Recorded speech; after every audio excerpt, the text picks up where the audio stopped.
I will be reading Nicholas Sparks' The Guardian. Prologue, Christmas Eve 1998.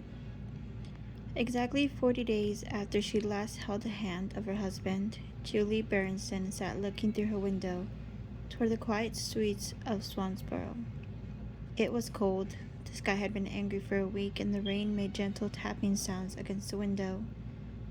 Trees were barren, their cragged limbs curling in the frigid air like arithmetic fingers.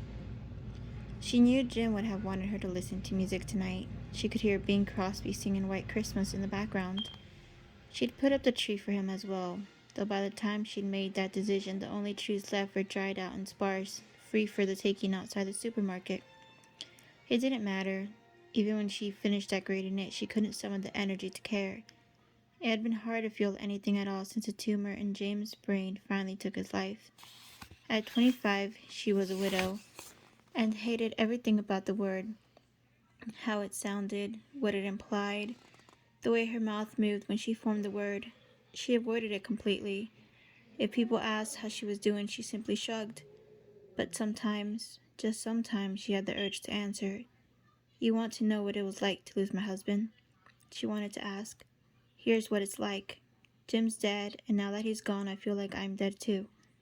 Is that, Julie wondered, what people wanted to hear?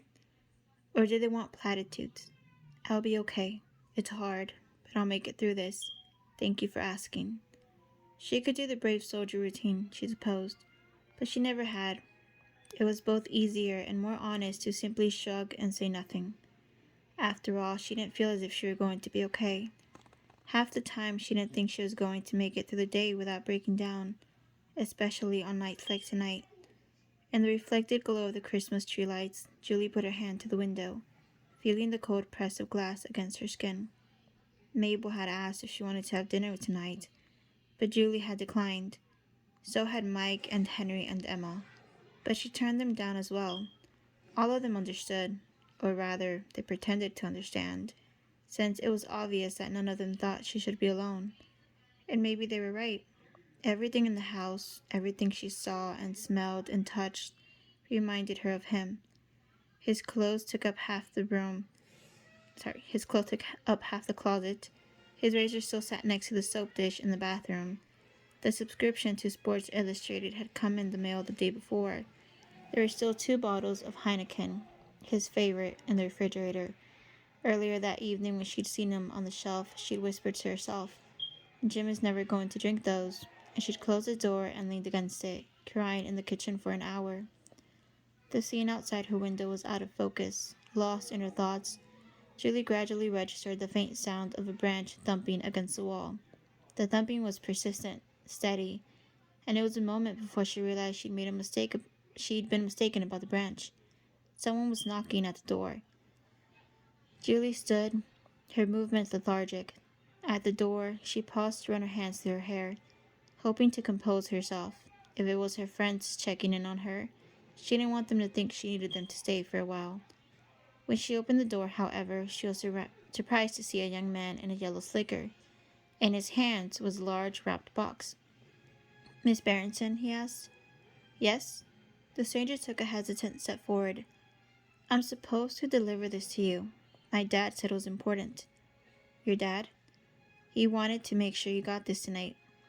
Do I know him? I don't know, but he was pretty insistent about it. It's a gift from someone. Who? My father said you'd understand as soon as you opened it. Don't shake it, though, and keep this end up. The young man pushed the box into Julie's arms before she could stop him, then turned to leave. Wait, she said, I don't understand.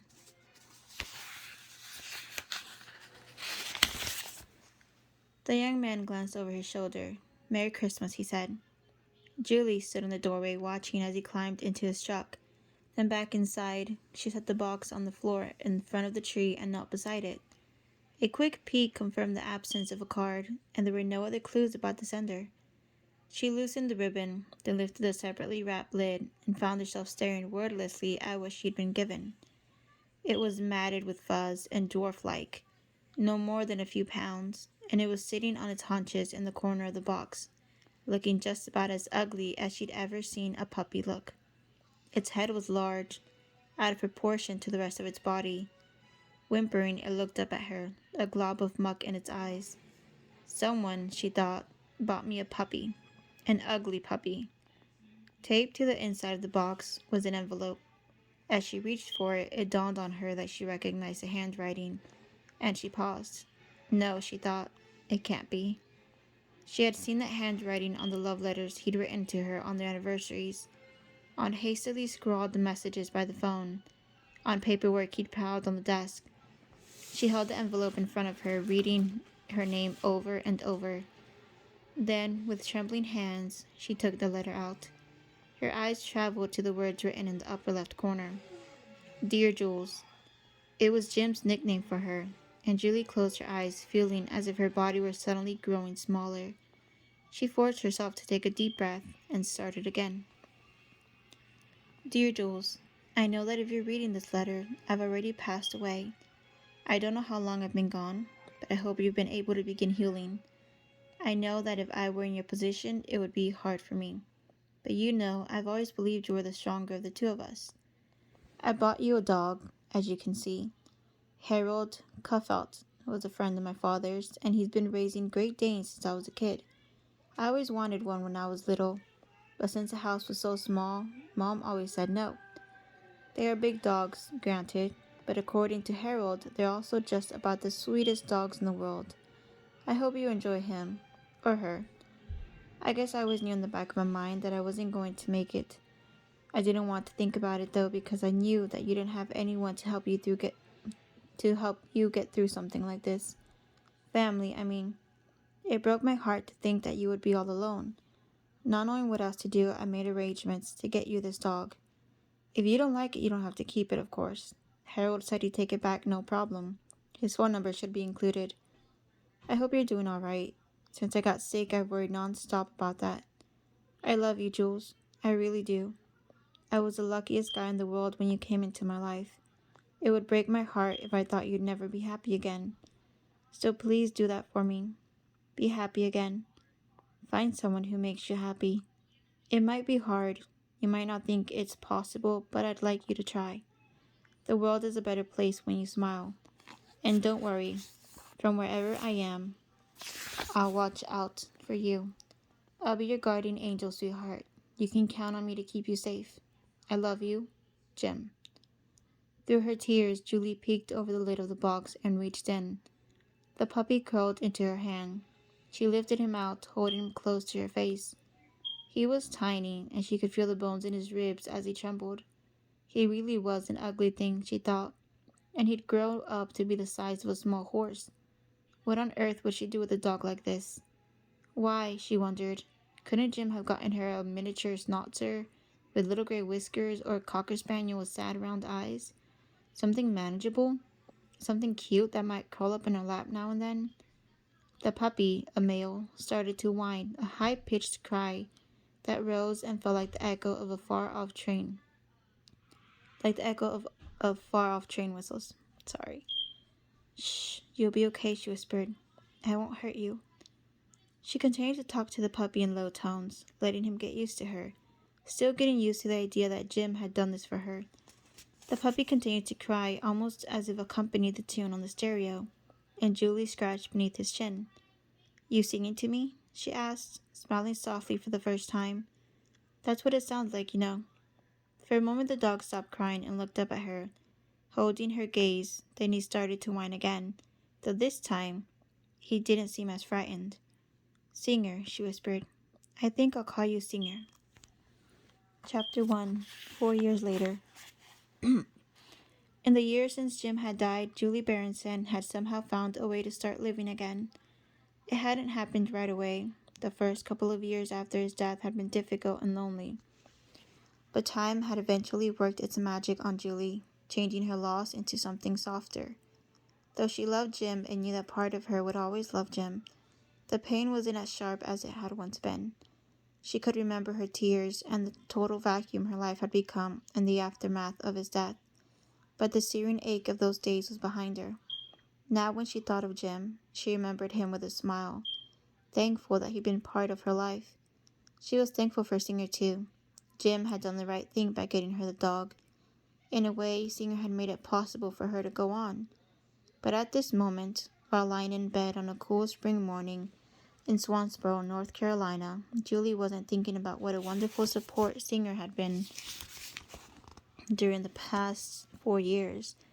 Instead, she was mentally cursing his very existence while gasping for breath, thinking, I can't believe that this is the way I'm going to die, squashed in bed by my very own dog. With Singer splayed across her, pinning her to the mattress, she imagined her lips turning blue from oxygen deprivation. Get up, you lazy dog, she wheezed. You're killing me here. Snoring soundly, Singer didn't hear her, and Julie began squirming, trying to bounce him from his slumber. Suffocating beneath the weight, she felt as if she'd been wrapped in a blanket and tossed in a lake, mafia style. I'm serious, she forced out. I can't breathe. Singer finally lifted his massive head and blinked at her groggily. What's all the racket about? He seemed to be asking. Can't you see I'm trying to rest here? Get off, Julie rasped out. Singer yawned, pushing his cold nose against her cheek. Yeah, good morning, she gasped. Now scoot. With that, Singer snorted and found his legs, further squashing various parts of her as he got up and up and up and up. A moment later, towering over her with just a smudge of drool on his lips, he looked like something from a low-budget horror movie. Good Lord, she thought. He is huge. You'd think that I'd be used to it by now.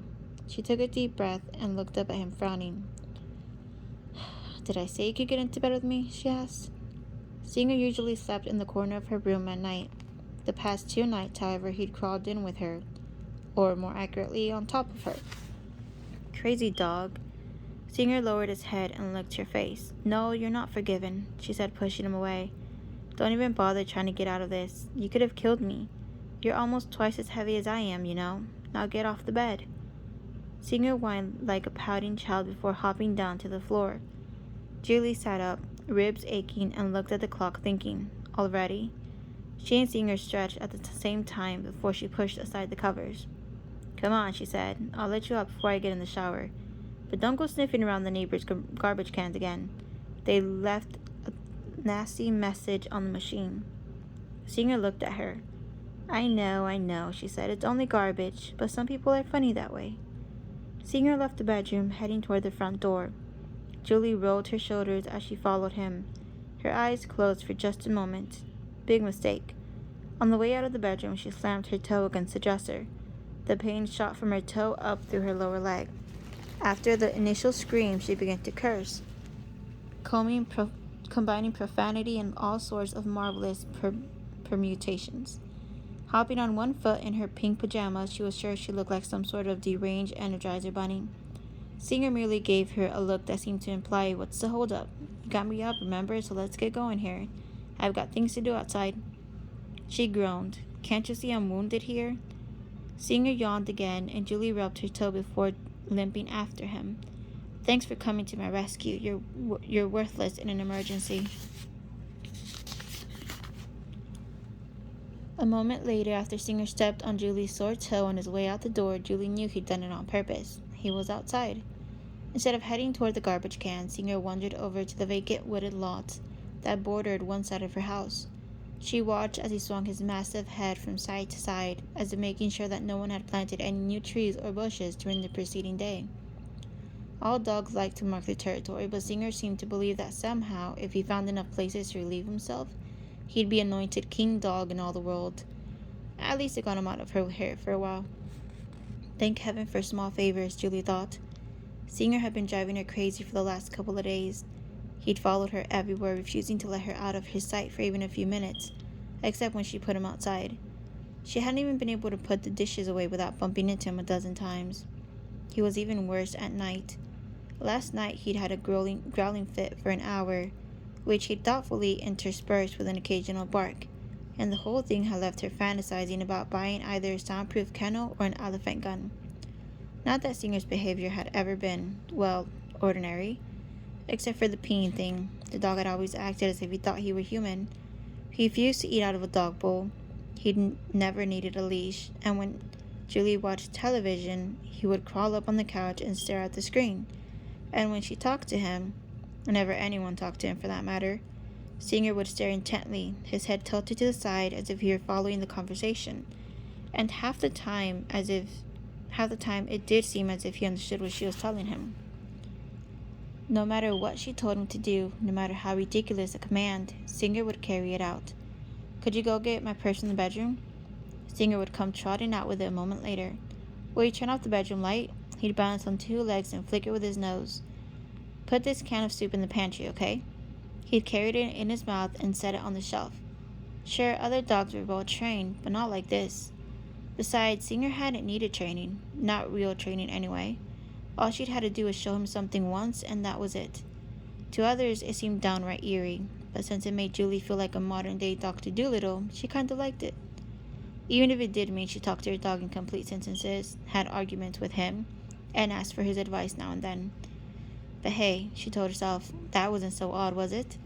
They'd been together since Jim had died, just the two of them, and for the most part, Singer was pretty good company. Singer, though, had been acting strangely ever since she started dating again, and he hadn't liked any of the guys who'd shown up at the door in the last couple of months. Julie had expected that part. Since he'd been a puppy, Singer tended to growl at men when he first met them. She used to think that Singer had a sixth sense that enabled him to tell the good guys from the ones she should avoid, but lately she changed her mind. Now she couldn't help but think that he was just a big, furry version of a jealous boyfriend. It was getting to be a problem, she decided. They were going to have a serious talk. Singer didn't want her to be alone, did he? No, of course not. It might take him a little while to get used to having someone else around, but he'd understand eventually. Hell, in time he'd probably even be happy for her. But how, she wondered, was the best way to explain all this to him? She halted for a moment, considering the question before, realizing the implications of what she was thinking. Explain all this to him? Good Lord, she thought, I'm going insane. Julie limped to the bathroom to start getting ready for work. Slipping off her pajamas as she went, standing over the sink, she grimaced at her reflection. Look at me, she thought. I'm 29 and falling apart at the seams here. Her ribs hurt when she breathed, her big toe throbbed, and the mirror, she realized, wasn't helping things. During the day, her brown hair was long and straight, but after a night in bed, it looked as if it had been attacked by comb-teasing pillow gnomes. It was frazzled and puffed out. Under siege, as Jim so kindly used to put it. Mascara was smeared down her cheek, the tip of her nose was red, and her green eyes were swollen from the springtime pollen. But a shower would help with those things, wouldn't it? Well, maybe not with the allergies. She opened the medicine cabinet and took a Claritin before glancing up again, as if hoping for a sudden improvement. Ugh, maybe, she thought, she wouldn't have to work so hard at discouraging Bob's interest after all. She'd been cutting Bob's hair, or rather what was left of it, for a year now. 2 months ago, Bob had finally worked up the nerve to ask her out. He wasn't exactly the best-looking guy in the world, balding with a round face, eyes set too close together, and the beginnings of a paunch, but he was single and successful, and Julie hadn't been on a date since Jim had died. She figured it would be a good way to get her feet wet in the world of dating again. Wrong. There was a reason Bob was single. Bob wasn't only a triple boogie on the looks department.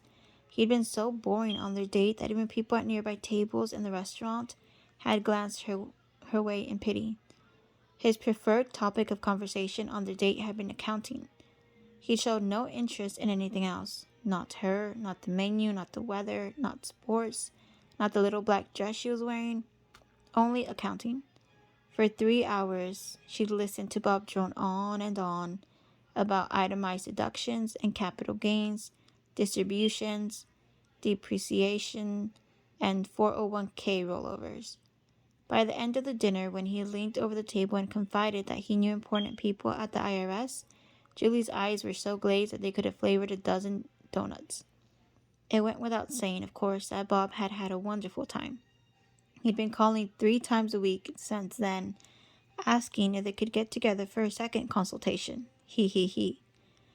He was persistent, that was for sure. Annoying as hell, but persistent.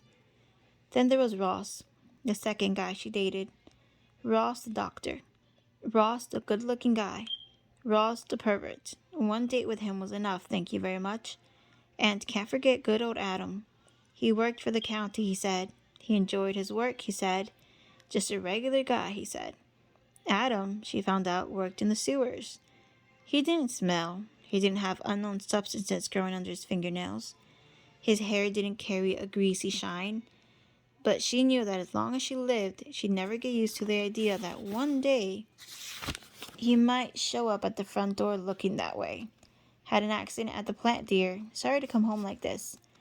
The very thought gave her the shivers. Nor could she imagine handling his clothes to put them in the laundry after something like that. The relationship was doomed from the start. Just when she was beginning to wonder whether normal people like Jim even existed anymore, just when she was beginning to wonder what it was about her that seemed to attract oddballs, like a neon sign flashing "I'm available, normalcy not required," Richard had come strolling into the picture. A miracle of miracles, even after their first date last Saturday, he still seemed normal. A consultant with J.D. Blanchard Engineering out of Cleveland, the firm repairing the bridge over the Intracoastal Waterway. He had made her acquaintance when he came to the salon for a haircut. On their date, he'd opened doors for her. A waiter her ordered smiled at the right moments in the conversation, given the waiter her order for dinner, and not so much as tried to kiss her when he dropped her off. Best of all, he was good looking in an artistic sort of way, with sculpted cheekbones, emerald eyes, black hair, and a mustache. After he dropped her off, she'd felt like screaming, "Hallelujah, I have seen the light." Singer hadn't seemed quite as impressed. After she said goodnight to Richard, Singer had put on one of his "I'm the boss around here" acts.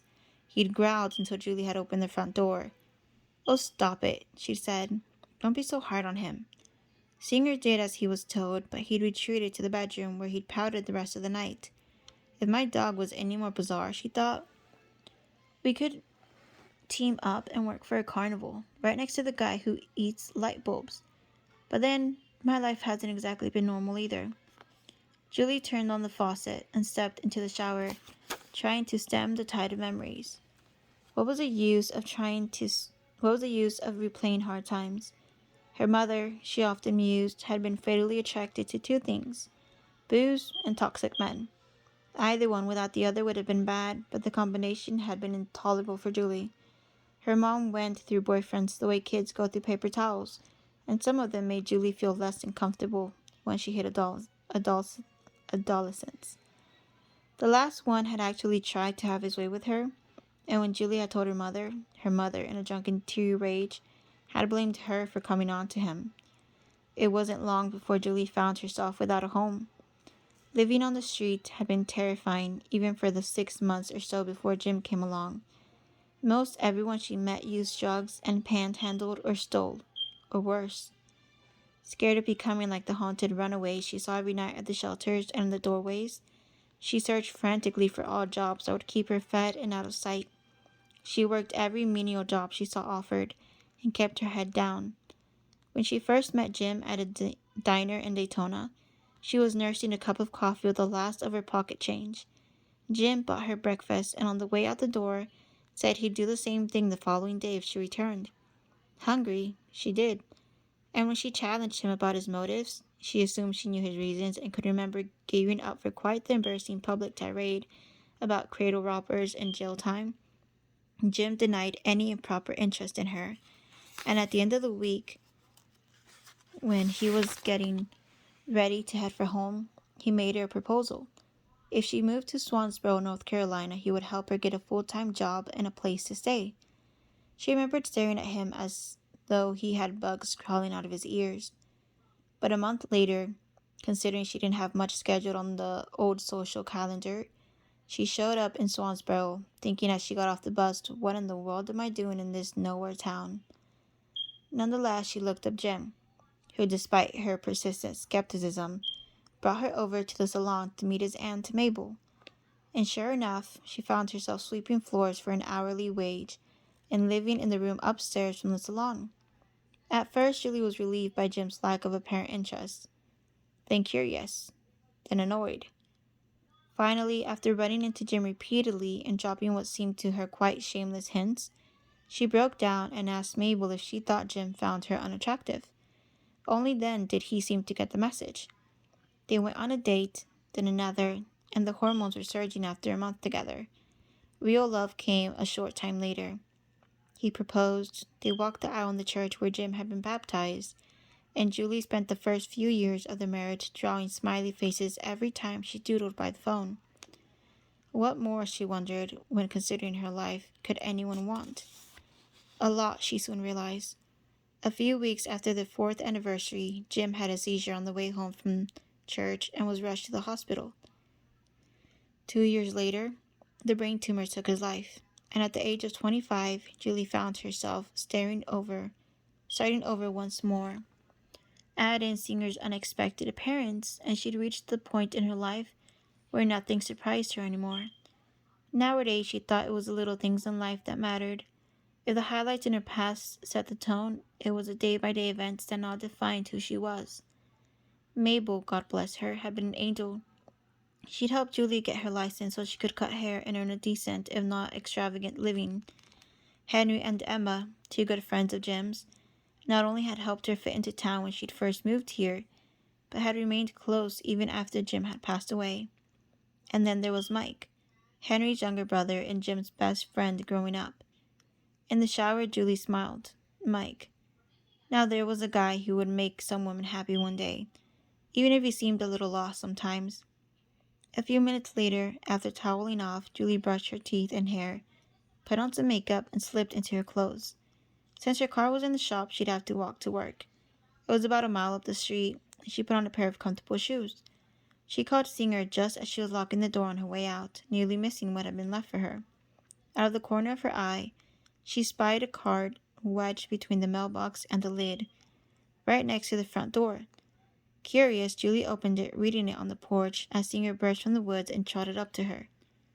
Dear Julie, I had a wonderful time on Saturday. I can't stop thinking about you. Richard. So that was the reason Singer went bonkers last night. See, she said, holding out the card so Singer could see it. I told you he was a nice guy. Singer turned away. Don't give me that. You can admit you were wrong, you know. I think you're just jealous. Singer nuzzled against her. Is that it? Are you jealous? Unlike with other dogs, Julie didn't have to bend down to run her hand down his back. He was bigger than she had been when she had entered high school. Don't be jealous, okay? Be happy for me. Singer circled to the other side and looked up at her. Now come on, we have to walk because Mike's still fixing the Jeep. At Mike's name, Singer's tail wagged. Chapter 2. Mike Harris's song lyrics left a lot to be desired, and his singing voice didn't exactly make recording executives beat a path to his door in Swansboro. He did, however, play the guitar, and he practiced daily, hoping his big break was just around the corner. In 10 years, he'd worked with a dozen different bands, ranging from the big-haired noise of 80s rock and roll to the mama's trains and pickup truck style of country music. On stage, he'd worn everything from leather pants and boa constrictors to chaps and a cowboy hat. And though he played with obvious enthusiasm, and the band members couldn't help but like him, he was usually pulled aside after a few weeks and told that for some reason it just wasn't working out. It had happened enough times for even Mike to know that maybe it wasn't just a personality conflict, though he still couldn't bring himself to admit that he might not be any good. Mike kept a notebook too, and scribbled down his thoughts in his spare time with the idea of using these impressions in a future novel. But the writing process was more difficult than he'd first imagined it would be. It wasn't that he didn't have ideas, it was that he had too many ideas and couldn't figure out what should and shouldn't go in the story. Last year, he tried to write a murder mystery set on a cruise ship, something Agatha Christie might have written, and it included the usual dozen suspects, but the plot he thought wasn't quite exciting enough. So he tried to jazz it up using every idea he'd ever had, including a nuclear warhead hidden in San Francisco, a crooked cop who was witness to the JFK assassination, an Irish terrorist, the mafia, a boy and his dog, an evil venture capitalist, and a time-traveling scientist who had escaped the persecution of the Holy Roman Empire. By the end, the prologue had run to 100 pages, and the main suspects hadn't even arrived on the scene yet. Needless to say, he didn't get any further on it. In the past, he'd also tried drawing, painting, working in stained glass, ceramics, wood carving, and macrame, and actually assembled some free-form art pieces in a burst of inspiration that kept him away from work for a week. He welded and wired scraps from old car parts into 3 towering off-balance structures, and when he was finished, he sat on his front step staring with pride at what he'd done, knowing in his heart that he'd finally found his calling. That feeling lasted for a week until the town council passed a no junk in the yard ordinance at a hastily called meeting. Like many people, Mike Harris had the dream and desire to be an artist. He just didn't have the talent. Mike could, however, fix practically anything. He was a consummate handyman, a veritable knight in shining armor when puddles formed beneath kitchen sinks or when garbage disposals went on the blink. But if he was a good handyman, he was a modern-day Merlin when it came to anything with 4 wheels and an engine. He and Henry co-owned the busiest garage in town, and while Henry handled the paperwork, Mike was in charge of the actual work. Foreign cars or domestic, 4-cylinder Ford Escorts or turbocharged 911 Porsches, he could repair them all. He could listen to an engine, hear pings and clicks where others couldn't, and figure out what was wrong, usually in less than a couple of minutes. He knew manifolds and intake valves, shocks, struts and pistons, radiators and wheelbase adjustments, and he could set from memory the timing on practically every car that had rolled in the shop. He could rebuild engines without having to look at a manual. His fingertips were stained permanently black, and though he knew it was a good way to make a living, he sometimes wished he could take a fraction of that talent and apply it to other areas of his life. The traditional ladies' man reputation associated with mechanics and musicians had passed Mike by. He'd had 2 serious girlfriends in his life, and since one of those relationships had been in high school, and the other with Sarah had ended 3 years ago, a case could be made that Mike wasn't looking for a long-term commitment, or even a commitment that might last through the summer. Even Mike wondered about it sometimes. But these days, no matter how much he wished otherwise, it seemed as if most of his dates ended with a kiss on the cheek while the woman thanked him for being such a good friend. At 34, Mike Harris was remarkably well versed in the tender art of embracing women in brotherly hugs, while they cried on his shoulder about what a jerk their previous boyfriend had been. It wasn't that he was unattractive, with light brown hair and blue eyes, and an easy smile to go with his trim build. He was good-looking in an all-American kind of way. Nor was it that women didn't enjoy his company, because they did. His lack of luck had more to do with the fact the women who dated Mike sensed that a relationship with them wasn't what Mike was really looking for. His brother Henry knew why they felt that way, so did Mike's sister-in-law Emma. Mabel knew the reason as well, as did practically everyone who knew Mike Harris. Mike, they all knew, was already in love with someone else. "Hey Julie, wait up." Having just reached the outskirts of Swansborough's old-fashioned business district, Julie turned when she heard Mike calling. Singer looked up at her and she nodded. "Go ahead," she said. Singer galloped off, meeting Mike halfway. Mike stroked his head and back as they walked, then scratched behind his ears. When Mike stopped moving his hands, Singer bobbed his head up and down, wanting more. "That's all for now, big guy," Mike said. "Let me talk to Julie." A moment later, he reached Julie as Singer sat beside him, still going after the hand. "Hey, Mike," Julie said, smiling. "What's going on?" "Not much. I just wanted to let you know your Jeep is done." What was wrong with it? The alternator. Exactly what he'd said the problem was on Friday when she dropped it off, she remembered. "Did you have to replace it?" "Yeah, yours was dead. No big deal. The dealer had plenty in stock. I also fixed the oil leak too. By the way, I had to replace a seal near the filter." "There was an oil leak? Didn't you notice the stains in your driveway?" "Not really, but then I wasn't looking." Mike smiled. "Well, like I said, that's fixed too. Do you want me to grab your keys and bring them by?" "No, I'll get them after work. I don't need them until later. I've got appointments all day, you know how Mondays are." She smiled. "So how'd it go at the Clipper, by the way? I'm sorry I couldn't make it." Mike had spent the weekend playing grunge rock with a group of high school dropouts who dreamed of nothing more than meeting babes, drinking beer, and filling their days with MTV. Mike was at least a dozen years older than any of them, and when he showed Julie the baggy pants and ratty t-shirt he would wear for the show last week, she had nodded and said, "Oh, that's nice," which really meant, "You're going to look absolutely ridiculous up there." Okay, I guess, he said. Just okay? He shrugged. It wasn't my type of music anyway. She nodded. As much as she liked him, even she didn't like his singing voice all that much. Singer, though, seemed to love it. Whenever Mike sang for friends, Singer howled along with him.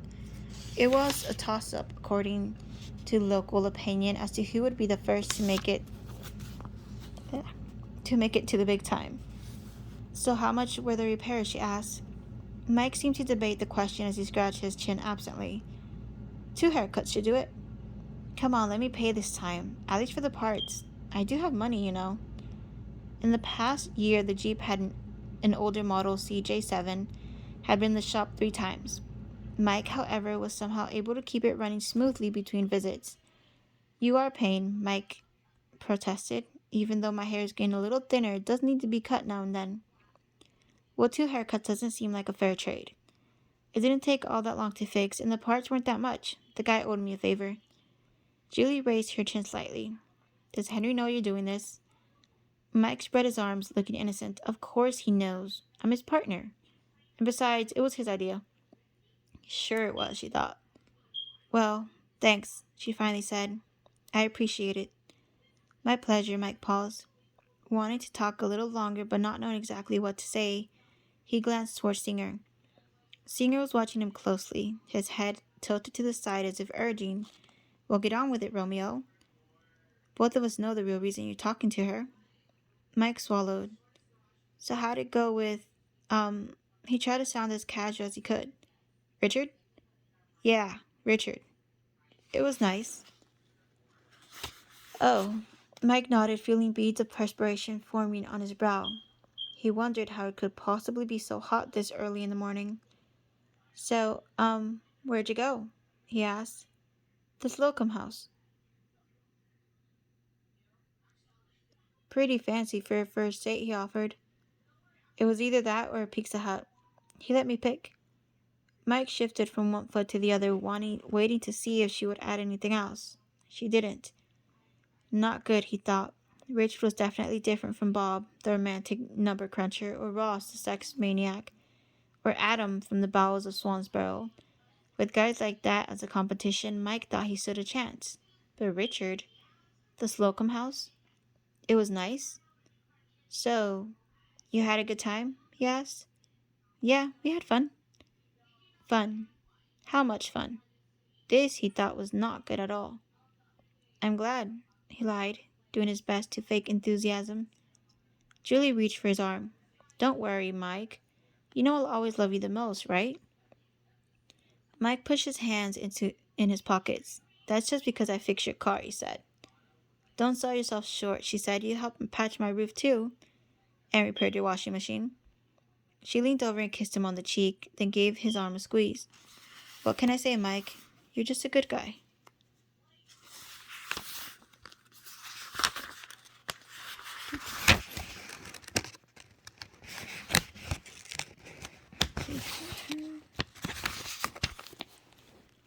Julie could feel Mike's eyes on her as she walked to the salon.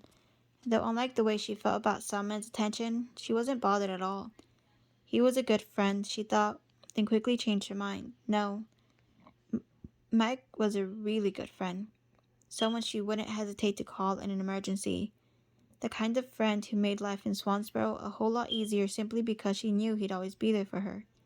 Friends like him were rare, and that's why she felt bad for keeping some of the more private aspects of her life, like her most recent date, off limits.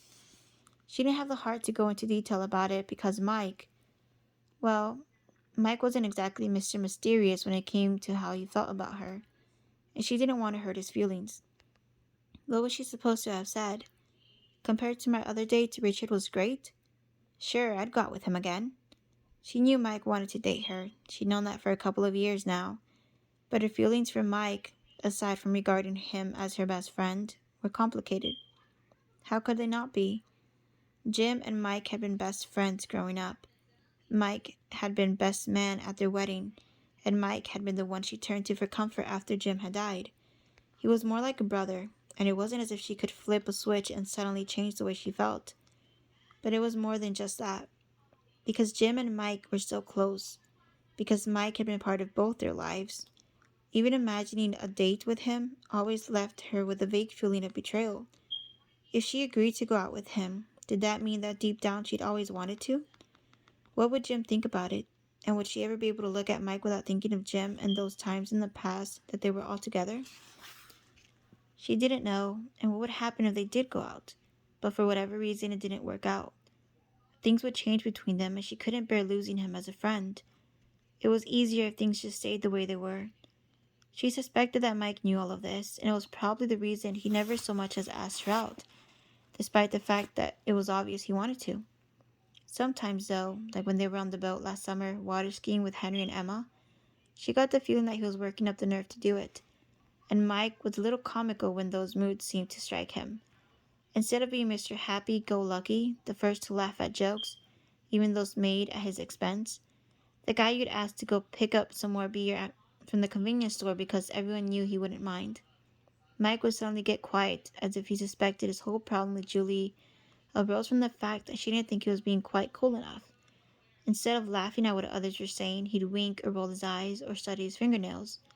And when he'd grinned at her on the boat that time, it had looked as if he were trying to say, "Hey baby, how about we blow this joint and have some real fun?" His older brother Henry was ruthless when Mike got in those moods. Spotting his brother's sudden attitude shift, Henry had asked Mike if he'd had too many beans for lunch because he didn't look all that well. Mike's ego had deflated right there. She smiled thinking back on it. Poor Mike.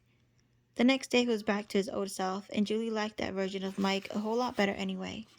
Guys who thought that any woman was lucky to have them, guys who acted tough and cool or picked fights in bars to show the world that they couldn't be pushed around, bored her. On the other hand, guys like Mike were pretty much a catch, no matter how she looked at it. He was both good-hearted and nice-looking. She liked the way his eyes crinkled at the corners when he smiled, and she adored his dimples. She had come to treasure the way bad news seemed to slide off him with a simple shrug. She liked guys who laughed, and Mike laughed a lot, and she really, really liked the sound of his laugh. As always, though, when she began thinking along these lines, she heard a voice inside her immediately pipe up. Don't go there. Mike's your friend, your best friend, and you don't want to ruin things, do you? As she mulled this over, Singer nudged against her, freeing her from his thoughts. He looked up at her. Yeah, go on, you big mooch, she said. Singer trotted ahead past the bakery, then turned at the propped open door of Maple's salon. Maple had a biscuit for him every day. So how'd her date go?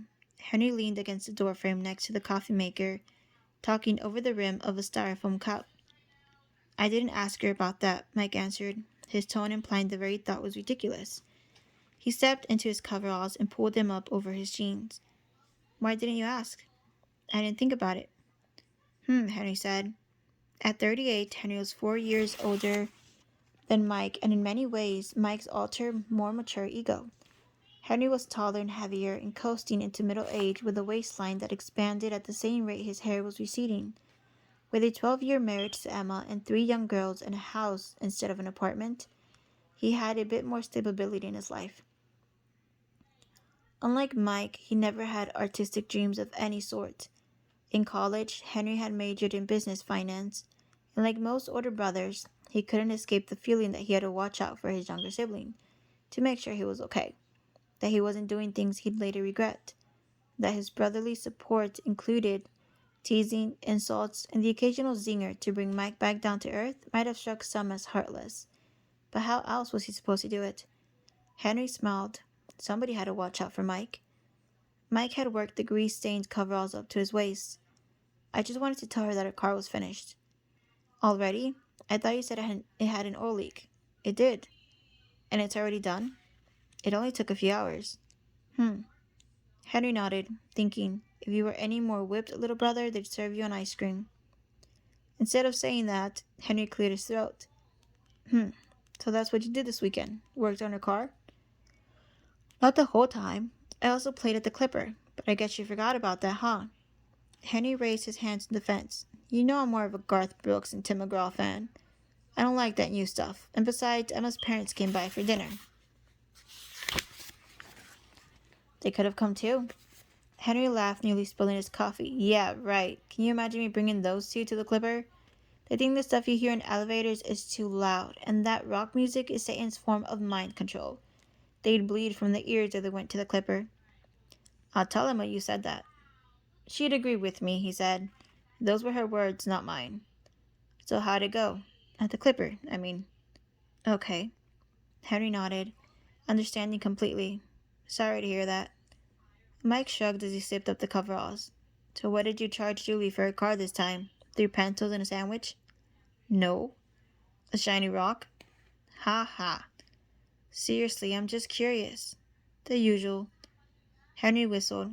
It's a good thing I run the books around here.